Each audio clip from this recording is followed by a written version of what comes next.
The Republican Party would be really smart to start trying to absorb as much of the Tea Party movement as possible. Because this is the future of our country. The Tea Party movement is the future of politics. The Tea Party movement is a revelatory moment for us. It really puts in stark relief where the American people are, how they feel, and what they feel.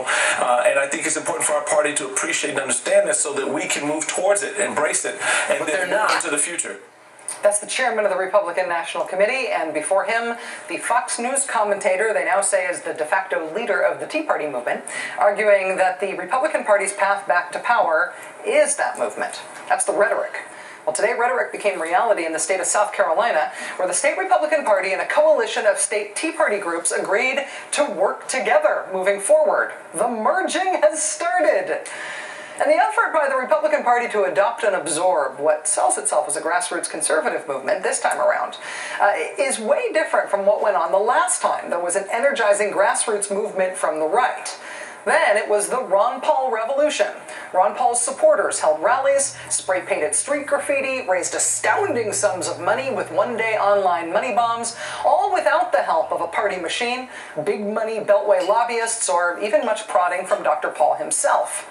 Despite that honest-to-goodness grassroots enthusiasm, look how Ron Paul was treated by the Republican establishment. He was excluded from a presidential candidates forum that was sponsored by Fox News. Dr. Paul elected to hold his own competing event at the same time.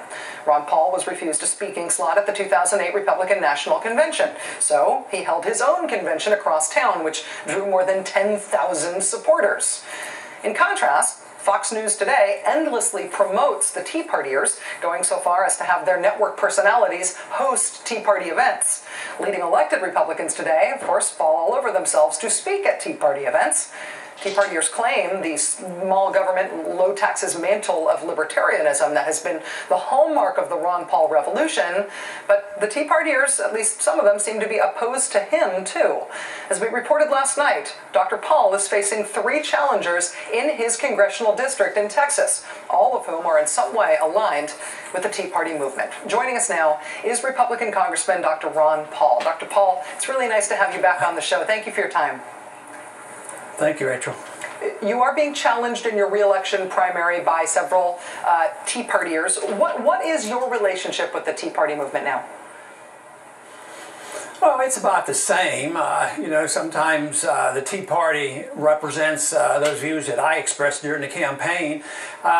The Tea Party type movement, the people who are unhappy with the government, where I go, generally are on the campuses, and we still get large crowds out. But my message is somewhat different. I think the message gets a little bit diluted when a lot of people come in, and the Republican Party wants to make sure that maybe there's a neocon type of influence. But no, what we're doing with the Campaign for Liberty is alive and well, and the young people are responding. But I talk a lot about a different foreign policy. I talk about civil liberties, and I talk about where we ought to cut the budget, and this is what they want to hear. I talk about the war on drugs. This is not what is generally heard from the Republican Party, and sometimes the Tea Party accepts these ideas, and sometimes they don't.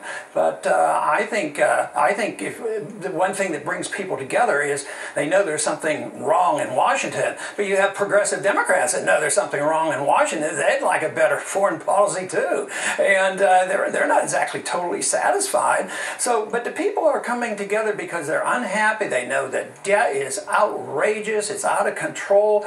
Countries are going bankrupt. California's bankrupt. Our country really is bankrupt, and that's what they're unhappy about. And it's out of control government. And I think I have been much more precise in what we should do in changing foreign policy, caring about civil liberties, and being truly a fiscal conservatives. And believe it or not, I do have quite a few Democrats who are willing to agree with these basic principles in general, even the balanced budget issue. I mean, there are Democrats that actually have joined with me in saying, you're right, we may want to balance the budget in a different manner, but they do agree that there's something seriously wrong when you're spending a couple $1 trillion a year you don't even have. That is nothing but danger for us in this country. Congressman, I don't want to cause any family rifts in the Paul household, but I know your son Rand Paul is running for Senate, and he in fact made his campaign announcement on this show, which was great for us. We We were honored by that. Now Sarah Palin has sort of emerged as the unofficial leader of the Tea Party movement. She has endorsed your son's run for Senate. Is there anything about her platform, either now or as a vice presidential candidate, that gives you pause about that endorsement? Well, I guess I could say that about most Republicans, so there probably wouldn't be any different. So yes, there is, but I am in the Republican Party, and I've worked with, with Republicans, but I work with the Democrats too.